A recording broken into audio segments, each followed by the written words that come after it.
Welcome, everyone, to this deep dive. We're going to be exploring Autobiography of a Yogi by Paramhansa Yogananda, Okay. and we're going to be looking at some fascinating excerpts that you have provided for us, focusing on mystical figures and their abilities and their teachings. Sounds intriguing. We're going to be hearing about saints with incredible abilities, stories that really kind of blur the lines between reality and imagination, Hmm. and also learn about the secrets of Kriya Yoga. Okay. So today our goal is to really understand the key takeaways from this text Right. and maybe even spark a little bit of our own inner exploration along the way. I like it. So to start off, let's talk about Yogananda's father. Yeah. He was a disciple of this revered Lahiri Mahasaya, and he lived a very ascetic life, Absolutely. putting spiritual practice above really everything else. Yeah, he only lived as husband and wife once a year for the purpose of having children. So that gives you an idea of the commitment to the path of renunciation. Right, and then of course the tragedy strikes with the passing of his mother, and Yogananda yearns for that solace and kind of sets his sights on the Himalayas, seeking refuge in spiritual pursuits. It's interesting how often the mountains represent that kind of retreat for the soul, a place to connect with something bigger than oneself. But his father needed him, and that delayed his aspirations to go to the Himalayas. And this conflict between worldly obligations and spiritual aspirations becomes a recurring theme throughout the book. It does. There's also a great anecdote about his father's perspective on wealth when he was congratulated for some financial gains. He dismissed the importance of it, saying that even-mindedness is more valuable than material possessions. That's a great point. Yeah, it's a great challenge to our culture's constant pursuit of wealth and status. Right. All right, let's move on to some of these captivating encounters that make this autobiography so interesting. The first is the perfume saint. This was a figure who could manifest different scents at will, filling rooms with the fragrance of roses or sandalwood, I've heard about this. just through his intention. It's pretty amazing, right? To think about consciousness impacting the physical world like that. It really is. Then there's the Tiger Swami. He claims to have tamed a tiger using only his willpower. Wow. Imagine facing down a ferocious beast with only your mind. It's incredible. It's almost unbelievable. The Tiger Swami attributed this ability to strengths that he cultivated in past lives. This brings us to the concept of reincarnation, a central idea in Hindu philosophy, where the soul goes through cycles of birth, death, and rebirth, carrying lessons and experiences across those lifetimes. So it suggests our present life is just one chapter in a much larger story. One that's shaped by choices and actions of our past selves. It really makes you ponder the potential within us and the journey of the soul across time. Absolutely. Then we encounter the levitating saint Nijendra Nath Puduri, Okay. practitioner of dhyana yoga. He emphasized achieving union with God, a state that transcends mere meditation. So it's more than just sitting quietly. Right? He actually had a sense of humor, too. He had this yogic pun about jala yoga, which is union with food, poking fun at those who are too preoccupied with eating instead of connecting with the divine. I love that. Yeah. Next, we meet this remarkable scientist, Jagadish Chandra Bose. Oh, yes. And his research on plant life showed that even things that seem inanimate can possess a life force. Interesting. He did this experiment where he showed how chloroform and poison actually affected the vibrations of a piece of tin. And he recorded it on a graph. Wow. And the tin reacted like a living organism. Like it was feeling the effect. Yeah, suggesting that consciousness permeates all levels of creation. That's a powerful concept. It really is. So we've gone from scent manifesting saints to levitating yogis and now the hidden life force in metal. It's quite a journey. It is. Maybe we should pause for a moment here and let you, the listener, kind of reflect on what we've covered so far. It's a lot to take in. What stands out to you? What questions are you having? Let those thoughts percolate for a bit. We'll be back soon to continue this exploration of Yogananda's experiences. Definitely. We've only just scratched the surface. There's so much more to uncover. Stay with us. Welcome back to our deep dive into Autobiography of a Yogi. I hope you all had a chance to ponder the extraordinary encounters we've explored so far. Absolutely. I'm ready to delve further into Yogananda's journey and meet more of the fascinating figures who shaped his spiritual understanding. We encounter his spiritual guide, Master Mahasaya, a figure known for his wisdom and, well, pretty unconventional approach to life. Oh, really? He believed that true sustenance comes from God, not from, material provisions, emphasizing this radical reliance on a higher power. That's a perspective that challenges the way we typically think about survival, right? It really does. We tend to focus on external resources and material security. But Master Mahasaya pointed toward this unseen source of support, almost like a divine provision that transcends the physical realm. I see. It reminds me of the story about that silver amulet that Yogananda's mother gifted to him. This wandering sadhu predicted that it would disappear. And wouldn't you know it, it vanished without a trace. The workings of the spiritual realm often defy logic, don't they? They really do. It's as if the universe was testing Yogananda's faith, demonstrating that attachment to material possessions is ultimately pointless.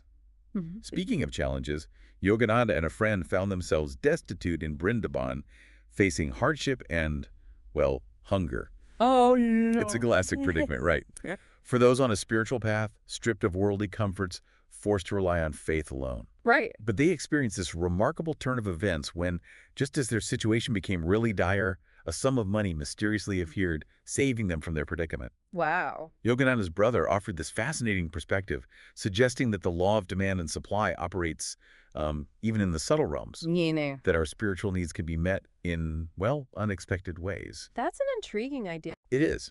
Like the universe responds to our sincere desires, even those beyond basic survival. It's almost like a cosmic safety net for those who dare to follow a spiritual path. I understand. But this path is not without its, well, demands. Yogananda's training under Sri Yukteswar, his guru, was quite demanding, emphasizing discipline and the integration of spiritual practices into daily life. It makes sense. Yeah. Sri Yukteswar highlighted this key aspect of spiritual growth, the balance between inner contemplation and responsible action, in the material world. It's not about escaping the world, but about transforming it from within. Exactly. There's this anecdote that really illustrates this point. It involves Yogananda neglecting his ashram duties. And Sri Yukteswar, using a, well, rather unique teaching method, orchestrated the theft of a cauliflower from Yogananda's garden. A cauliflower. Yes, a cauliflower. Interesting. It was a playful, yet profound lesson in accountability, demonstrating that spiritual development encompasses both personal growth and fulfilling one's responsibilities. Yes. Now we journey into the realm of cosmic consciousness, a state that Yogananda experienced during an encounter with the sleepless saint, Ram Gopal Muzumdar. A simple question about eternity triggered this profound shift in awareness. Cosmic consciousness. Right. The sleepless saint, having spent years in deep meditation, assured Yogananda that even a small amount of meditation can lessen the fear of death. That's reassuring. It is. Cosmic consciousness is a state of, expanded perception, a sense of unity with the universe. It's a profound reminder that spiritual practices offer not just mystical experiences, but also tools for navigating life's challenges with grace and courage. Right. Guided by Sri Yukteswar, Yogananda embarks on this pivotal journey to America, carrying the teachings of Kriya Yoga to the West. Yeah. This marks a really significant moment, the bridging of ancient Eastern wisdom with, the modern world. His lectures sparked this wave of interest in yoga and Eastern spirituality, demonstrating the universal appeal of these practices. He, paved the way for the widespread embrace of yoga and meditation in the West, impacting countless lives. Incredible. The tapestry of individuals he encountered during this time is incredibly diverse. He meets Luther Burbank, an innovative horticulturist who championed fearless experimentation in both cultivating plants and, nurturing the potential within children. That's a lovely parallel. It is. Burbank's vision aligns beautifully with the idea that every individual possesses unique gifts just waiting to be cultivated. His approach to education challenged traditional methods, encouraging a more holistic approach to learning. I like that. Next, we encountered Therese Newman, a woman who lived without eating, sustained solely by prayer and divine grace. Her experience challenges our understanding of the human body's limitations and the power of faith to transcend physical needs. It's a story that really pushes the boundaries of what we think is possible. It does. Her story speaks to this profound interplay between spirit and matter, suggesting that our understanding of human potential is, far from complete. It invites us to consider the possibilities that lie beyond the realm of conventional science. Absolutely. We can't forget Mahatma Gandhi, the advocate of nonviolence and embodiment of selfless service. His life exemplifies the transformative power of unity and compassion in challenging injustice and, well, creating a more just world. His legacy continues to inspire. It does. His unwavering commitment to truth and justice continues to inspire generations to strive for a more peaceful and equitable society. Right. And then there's Anandamoyi Ma, the blissful mother. Oh, yes. She radiated this divine joy and embodied the heights of feminine spiritual attainment. Mm. She reminds us that spiritual realization is not merely intellectual pursuit, but a state of being, an expression of, well, pure inner joy. Her presence evokes a sense of transcendence, doesn't it? It really does. It points toward a dimension of experience that transcends the mundane, a state of pure bliss and unconditional love. It suggests that such heights of spiritual attainment are indeed possible. Beautiful. Finally, we meet Jiri Bala, another woman who, like Therese Newman, lived without food. She showcases the power of Kriya Yoga to master the life force. Another example of pushing those boundaries. Exactly. Her experience reinforces the notion that the human body possesses untapped capabilities, just, well, waiting to be unlocked through dedicated spiritual practice. It challenges us to explore the full potential of our being. It's a powerful message. It is. Each of these encounters expands our awareness of what's truly possible. Yeah. Just when we think we've grasped the limits of human potential, another story emerges, shattering those limitations and revealing even greater possibility. It's an ongoing process of discovery. It really is. Autobiography of a Yogi serves as this catalyst for self-discovery, encouraging us to embark on our own journeys of exploration. It reminds us that the path of spirituality is one of continuous unfolding, a process of peeling back layers to reveal the vastness within. I love that image. I'm feeling a little overwhelmed by the sheer depth and diversity of these experiences. It's like we've only scratched the surface of this vast, uncharted territory. We have only just begun to explore. Maybe it's a good time to gather the gems we've uncovered and try to distill the key takeaways from Autobiography of a Yogi. It does feel like we've traveled through different dimensions with all these incredible stories from Autobiography of a Yogi. I know. It's a lot to process. But let's try to pull out the core insights of this journey. Where do we even begin to sum up all the wisdom woven through these accounts? It is a challenge. It's such a rich tapestry of experiences and insights. Maybe a good place to start is with that recurring theme of the mind-body connection. From the Tiger Swami taming a wild beast just with his willpower to Therese Newman overcoming physical limitations through prayer, it's pretty clear the mind holds a lot of power over the body. I agree. And then, of course, throughout the book, we see the transformative power of spiritual practices and especially Kriya Yoga. Right. It's presented as this potent technique to like speed up human evolution. Expand awareness. And reach higher states of consciousness. Definitely. What's equally captivating is the exploration of, well, realms and beings that are beyond our normal perception. Like the perfume saint's ability to manifest sense or Yogananda's out-of-body experiences. It makes you consider this whole reality that goes way beyond the physical world we see and feel. Exactly. And it seems like navigating this expanded reality often involves guidance from gurus, spiritual mentors who embody wisdom and guide seekers along their path. Right. From Yogananda's guru, Sri Yukteswar, to the mysterious Babaji. These figures are crucial in helping people grow spiritually and understand things better. Absolutely. And a central message that keeps coming up is that everyone has the potential for self-realization within them. Whether it's a scientist making a breakthrough or an average person experiencing divine bliss, it seems everyone has the ability to wake up spiritually. It's inspiring. We also see how spiritual development can actually show up in the material world. Oh, interesting. From Therese Newman's Stigmata to the founding of Yogananda's spiritual community, it's clear that inner transformation can really ripple outwards and affect the world around us. That's a powerful thought. It is.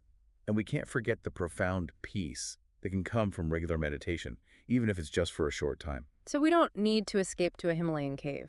Not necessarily. Oh. Even a few minutes of meditation each day can bring calm and clarity. I like that. We also encounter the concepts of reincarnation and karma, which are the foundation for a lot of these stories.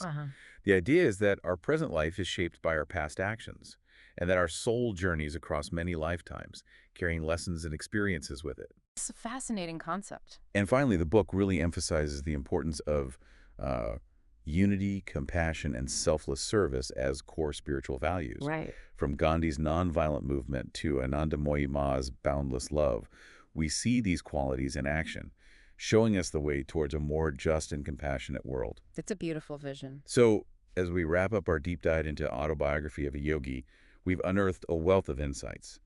To recap, here's a 10-point summary of what we've learned. Go for it. 1. The profound link between the mind and body, and how the mind can affect physical reality. 2. The transformative power of spiritual practices like Kriya Yoga to accelerate human evolution and expand our consciousness. 3. The existence of realms and beings beyond our everyday perception, suggesting a reality much bigger than we usually realize. Keep going. 4. The vital role of gurus, those spiritual guides who help us navigate the path of spiritual growth and understanding. 5. The potential for self-realization that exists within each person, regardless of who they are or where they come from. 6. How spiritual development can create real-world change, impacting the world around us in positive ways. 7. The peace that we can find through regular meditation, even just a few minutes a day, bringing more calm and clarity into our lives. I'm following along. 8. The idea of reincarnation and karma, where our experiences are influenced by our past actions across multiple lifetimes. 9. The fundamental importance of unity, compassion, and selfless service as core spiritual values guiding us towards a more just and compassionate world. And finally, number 10, the ongoing nature of spiritual discovery. It's a journey of constant unfolding, a path of continuous learning and growth. What an incredible exploration this has been. It truly has. Yeah. And what we've discussed today is just a glimpse into the wisdom in Autobiography of a Yogi. It's a book that continues to resonate with people long after they finish reading it. I can see why. I highly recommend diving into the whole work to really experience the depth and richness of Yogananda's journey. Who knows, it might spark something within you. A sense of wonder. A desire to explore the uncharted territories within yourself. Thank you for joining us on this incredible deep dive. Until next time, keep seeking, keep questioning, keep exploring the mysteries of life.